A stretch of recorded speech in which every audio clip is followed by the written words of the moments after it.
Well, this is our seventh week in our Sermon on the Mount series, this pivotal teaching of Jesus, which we find in Matthew chapters 5 through 7.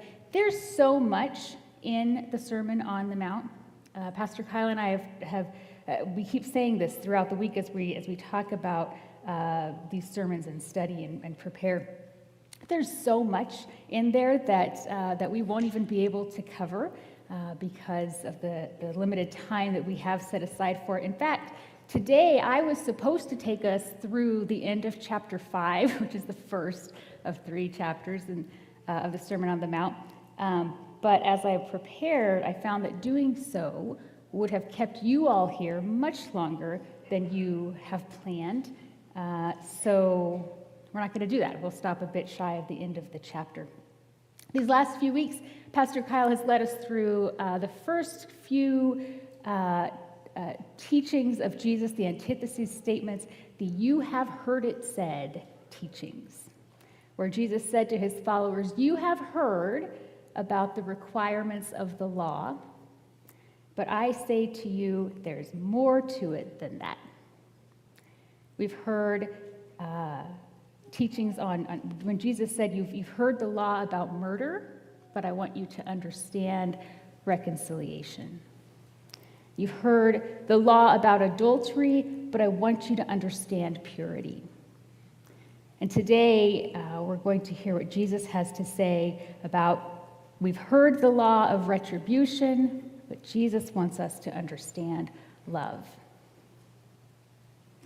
And I do, just before we look at the scripture today, I do want to just preemptively make something really clear. We're going to be talking today about Jesus' teachings on resisting evil. And the verses that we will look at today, they have been misused at times to actually perpetuate evil, which is the exact opposite of what Jesus teaches. It is completely opposed to Jesus' heart. And so I just want to make it really, really clear before we jump in that in no way do Jesus' words or the examples that we'll look at today mean that anyone should tolerate abuse or abusive behavior or intentionally put themselves in the path of an abuser. That's not what Jesus is teaching. And what we're talking about today, I'm just going to break all the rules of preaching and tell you everything right up front. What we're talking about are Jesus' teachings on resisting evil from a heart that's driven by love rather than driven by revenge or driven by comfort. Abuse is never okay. I want to make that clear. And if that's something that you face, we'll help you. Okay. On to what Jesus actually does teach in this passage. We're in Matthew 5, verses 38 through 42. And they say this. Jesus said, "You have heard the law that says the punishment must match the injury, an eye for an eye and a tooth for a tooth. But I say, do not resist an evil person. If someone slaps you on the right cheek, offer the other cheek also. If you are sued in court and your shirt is taken from you, give your coat too. If a soldier demands that you carry his gear for a mile, carry it 2 miles. Give to those who ask, and don't turn away from those who want to borrow." This law that Jesus is citing here, this is the law of retaliation, or the law of retribution. You've heard the law, Jesus said, that says the punishment must match the injury, an eye for an eye, a tooth for a tooth. And just like the other laws that Jesus cited, and as we've heard the last few weeks, this one goes all the way back to the early Old Testament, to the law of Moses, and actually historically even earlier than that. This law of retribution, it was not limited to the people of Israel. In the ancient world, this law of retaliation was pretty progressive. It was the gold standard of justice. This law said that the punishment must fit the crime. So if someone gouges out your eye, they should have their eye gouged out. Sounds fair, right? I don't know how frequently people were dealing with eye gouging in their daily lives, but it got the idea across pretty clearly. This was meant to ensure fairness. It was meant to ensure that wrongdoers were adequately punished, but not overly punished. It took personal vengeance out of the equation. So if someone stole a bag of grain from you, you could demand a bag of grain from them, but you couldn't go loot their house and then burn it down. The law of retaliation demonstrated a sort of maturing understanding of ethics in societies that were so often marked by violence and vengeance.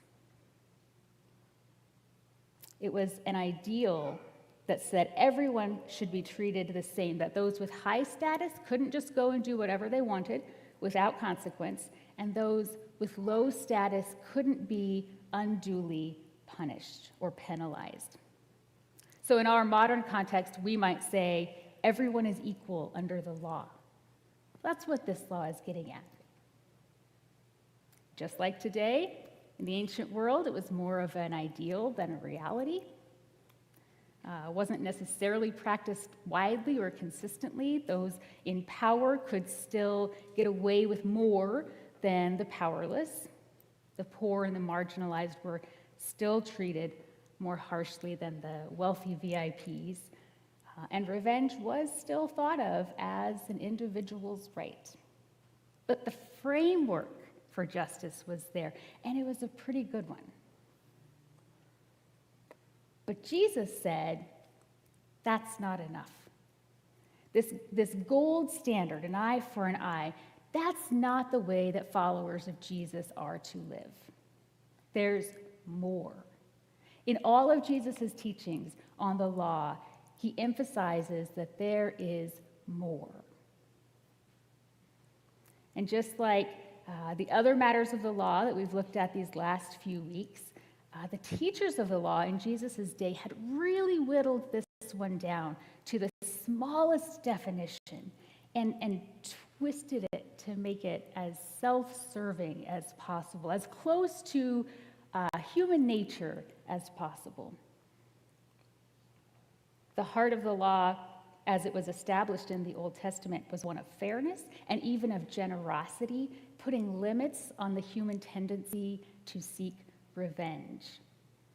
But by Jesus' day, revenge was seen as almost a virtue, and the law was interpreted as, whatever you do to me, I get to do to you.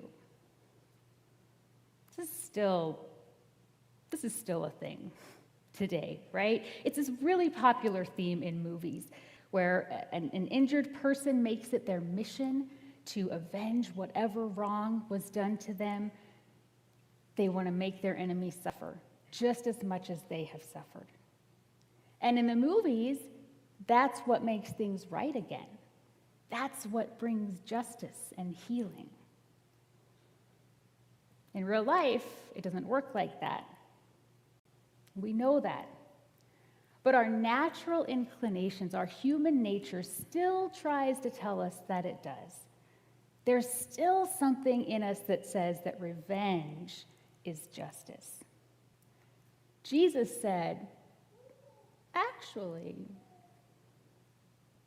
do not resist an evil person. Can you imagine his followers hearing this? They're on the hillside, this big crowd gathered around. Imagine Jesus' 12 disciples, those closest to him, sitting there probably feeling pretty good about the fact that their rabbi, who had hand-selected them, had drawn a huge crowd to the hillside that day to hear his sermon. But then he said stuff like, do not resist an evil person. I can imagine Peter being like, well, Jesus, are Are you sure you haven't been out in the sun a little too long? You want to take a quick break, maybe check your notes? Because Jesus' disciples are hoping that he will be the one that leads them to freedom, that he will be the one who frees them from the oppressive Roman Empire. They're hoping that Jesus will teach them how to overthrow the evil power under which they lived. So, what does he mean, do not resist an evil person? And I imagine Jesus saying, let me finish. And he goes on to give some examples of what to do, how to respond if an evil person mistreats you. And these were real life examples, very practical examples for those in the crowd, specific to the reality of their day.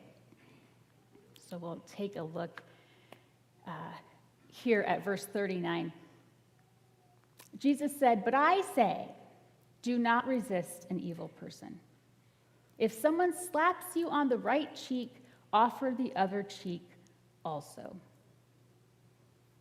That's the first of the example that he gives.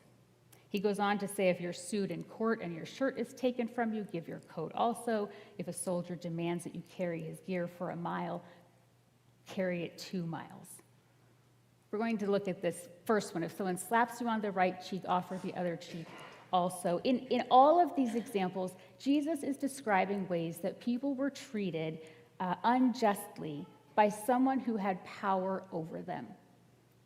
And he tells the people to not retaliate.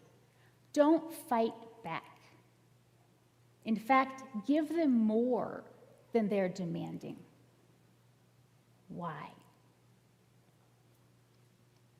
A biblical scholar named Walter Wink gives some cultural context that I think might help us understand Jesus' instruction to not resist an evil person. It helps us to understand that this was not about a passive or cowering submission to abuse. It was about an active and nonviolent disruption of injustice.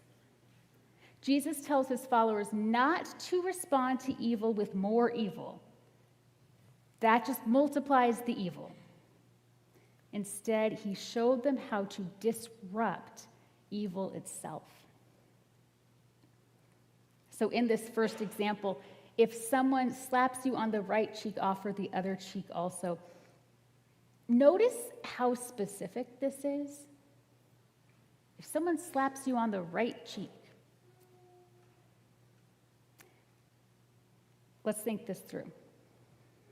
If you're going to slap someone on their right cheek, you would need to use your left hand, right?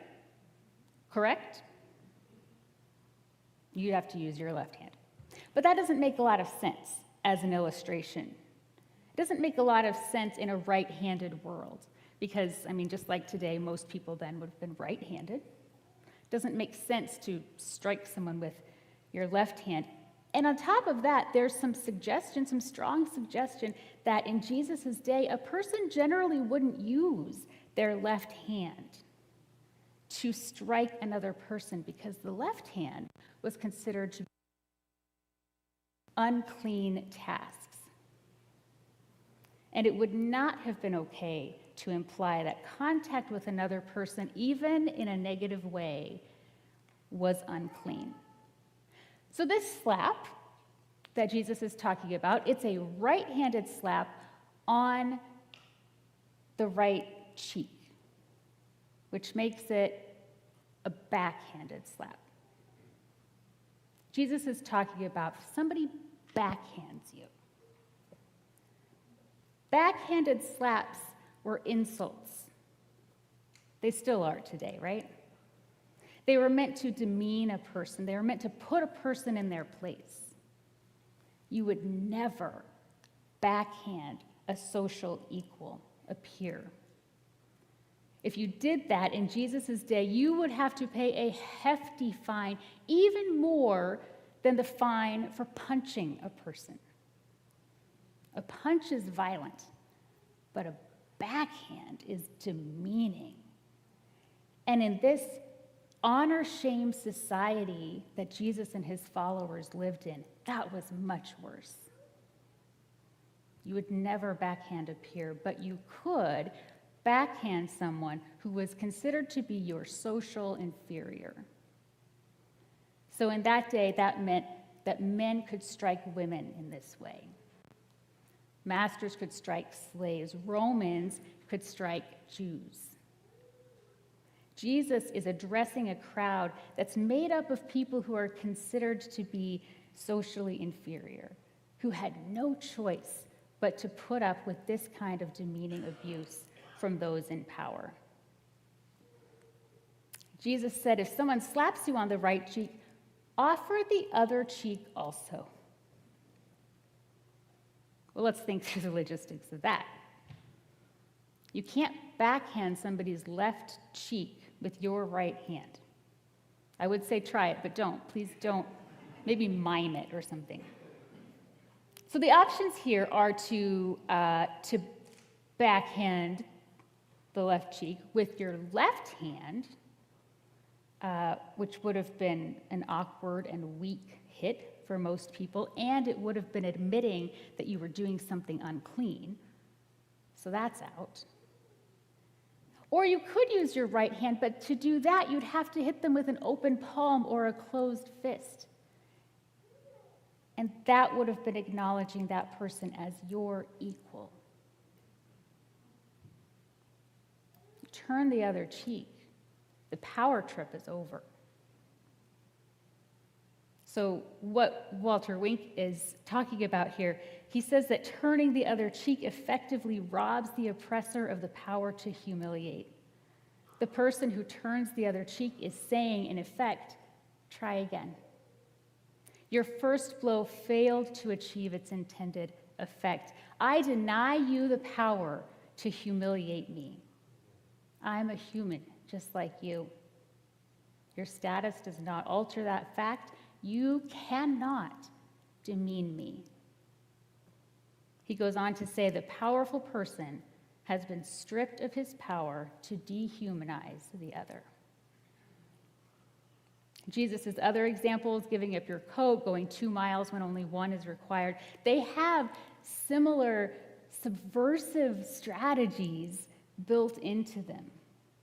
But I'll include this Walter Wink's book in the weekly resources on our website tomorrow, so you can read more about those if you'd like. What Jesus teaches is how to disrupt evil through nonviolent resistance. We are not to ignore evil, nor are we to respond to it by seeking revenge. Both of those are unacceptable. As followers of Jesus, we are to respond differently. Because when we resist the evil person, remember Jesus' instruction is do not resist the evil person. When we resist the evil person, the person who is enacting evil, when we resist them with evil, we may rob ourselves of the opportunity to actually resist evil itself in a meaningful way. If we live by the law of retaliation, by an eye for an eye, we will focus on getting even with the evil person, on making sure that they suffer as much as we do. We will focus on revenge. But when we do that, we're fighting the person, not the power. When we think of evil, we might tend to think of people. The wicked witch, the evil stepmother, the cold-blooded killer. But evil is not a person. Evil is a power. It's a destructive power that wreaks havoc in our world. So when we hear of the evil person, as Jesus describes them in the Sermon on the Mount, we need to remember that Jesus is actually talking about a person who is made in the image of God. A person whom God created and said, this is very good. a beloved person just like you and me. But they have allowed themselves to be tools of evil. They've allowed the power of evil to do its work through them, and that is a tragedy. As followers of Jesus, our job is not to destroy the person, but to disrupt the evil. And revenge and retaliation won't do that. An evil deed is not redeemed by an evil deed. That is a quote from Coretta Scott King, the widow of Dr. Martin Luther King, a woman who deeply understood and boldly lived out Jesus' teaching on how to resist evil. We must not seek revenge against an evil person. We also must not ignore them. If our goal is to always avoid all contact with people or situations that bring us pain, that will harm us, then we will keep ourselves too distant. We'll keep ourselves too far removed to shine a light on the evil in which they are participating. When we ignore evil that's hurting others because it's not hurting us, we allow it to grow and thrive without disruption. Ignoring evil does not make it go away. We just don't feel it when we insulate ourselves. We're not called to insulate ourselves. We're called to follow Jesus, whose love for us, for humanity, for the only enactors of evil in this world. His love for us is so great that he left the throne of heaven, humbled himself, ran directly toward our pain, and took it as his own.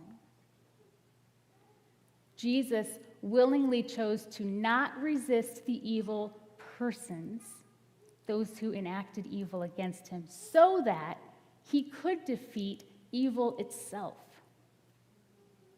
And that's what he taught his followers to do, and that's what he still calls you and me to do today. Excuse me. Dietrich Bonhoeffer referred to this call as the visible participation in Jesus' cross. It means that, like Jesus, we are called to carry a love so great that we cannot content ourselves with our own comfort and our own safety. It means that we are not willing to insulate ourselves from the effects of evil in our world, not while other people are being harmed by it.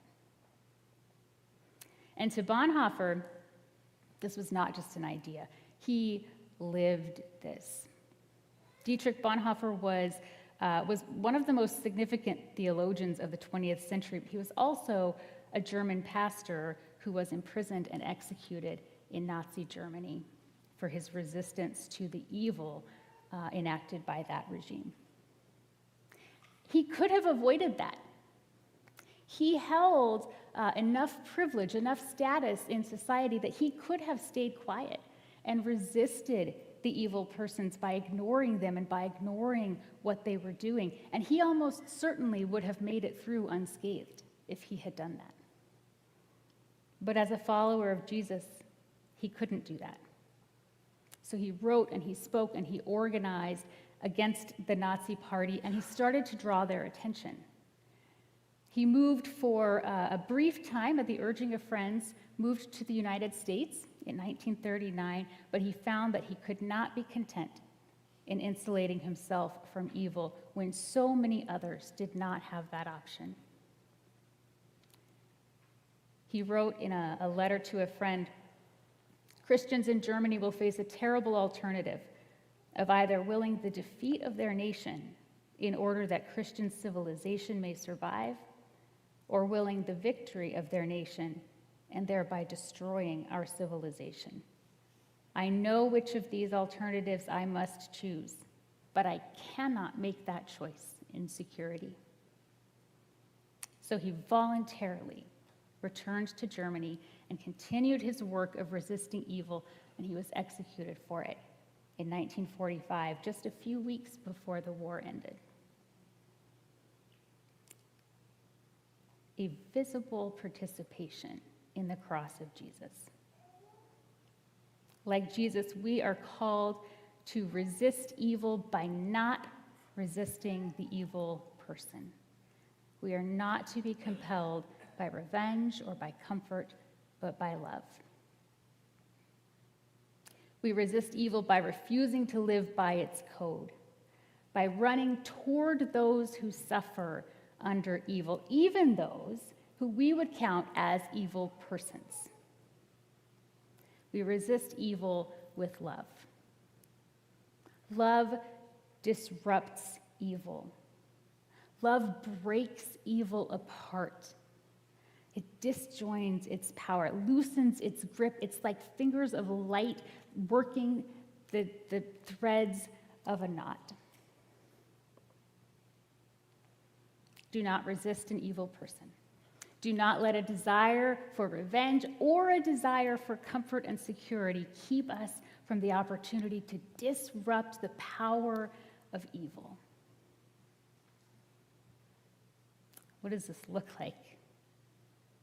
A mentor of mine who served in pastoral ministry for many, many years, she gave an example. She served as an example of how to resist without revenge. She told this story. She told me that she gave up her right to be offended. I said, I don't know what that means.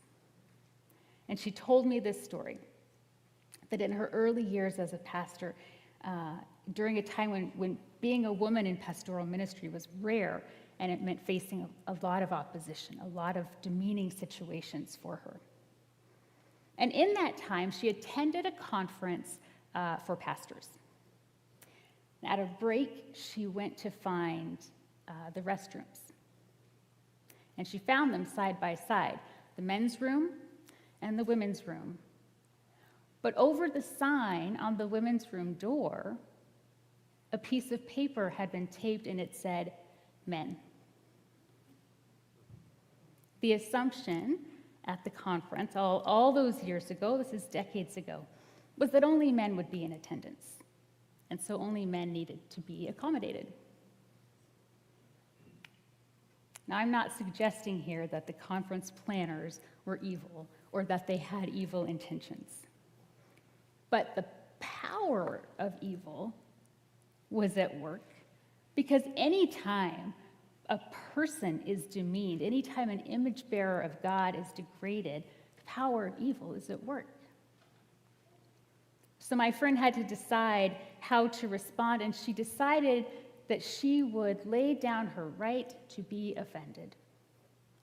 She did not allow this demeaning act to settle into her heart and to disrupt her own love. I don't know how the ensuing conversation went, but I can imagine how incisively the evil at work was disrupted when she found somebody in charge and asked him, "Where would you like me to use the restroom?" If someone slaps you on the right cheek, offer the other cheek also. That woman went on to serve in ministry faithfully for decades. Love disrupts evil. And the opposite is also true. If we don't resist evil, if we give in to the temptations of revenge or of comfort, evil will disrupt love.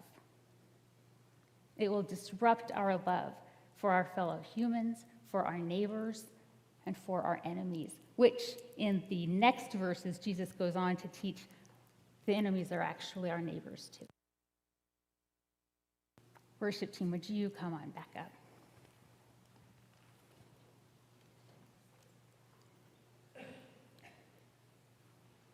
What does it mean for us to resist evil with love in our worlds today? Well, there's no shortage of opportunity to put Jesus' teaching into action today, is there?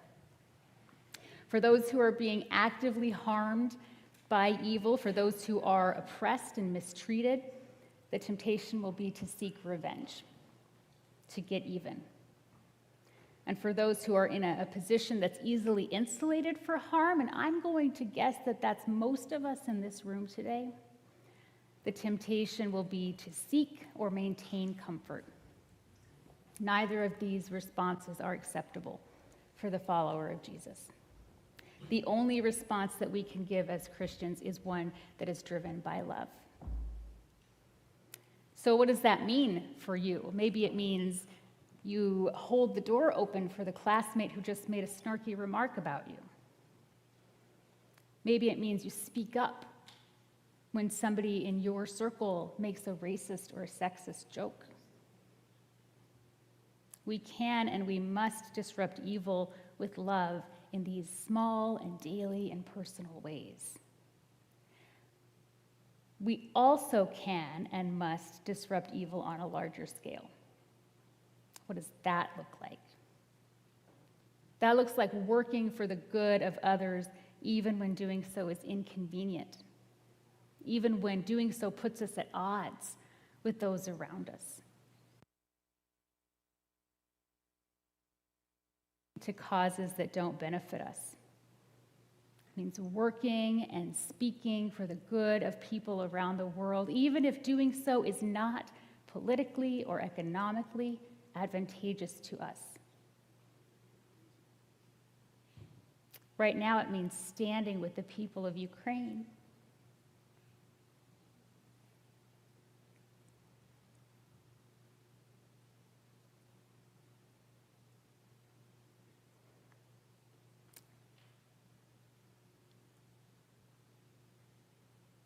Even if our national leaders won't.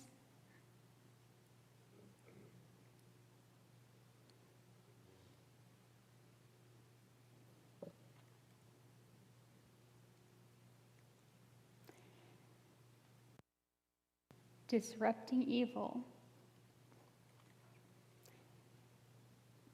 means we will enter difficult spaces.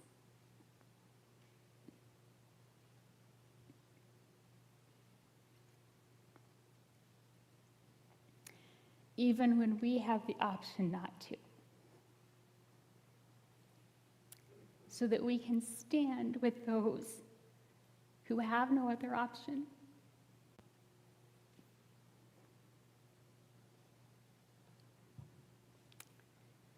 Jesus disrupted the power of evil by refusing to resist the evil person.